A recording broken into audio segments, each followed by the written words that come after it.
วงตัวนี้บ่ได้ทากาวนะเพราะว่าบางคนก็จะทากาวแต่ว่าเราบ่ทากาวนะเพราะว่าเวลาแปรงชุดหน้ามันจะออกยากครับเราไม่ได้ทากาว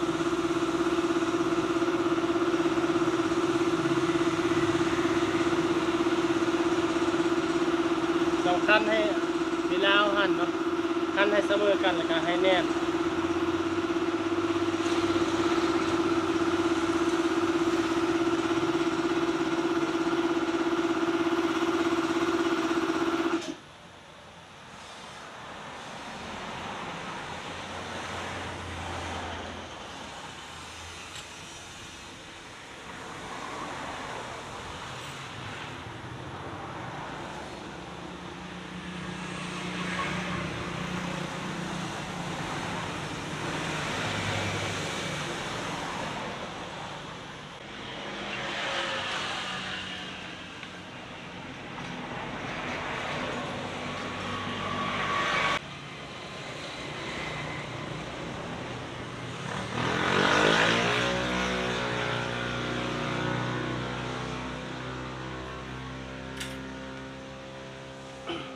มันใส่ยากเองเนาะก็เลยเอาออกมาใส่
ทุกนึง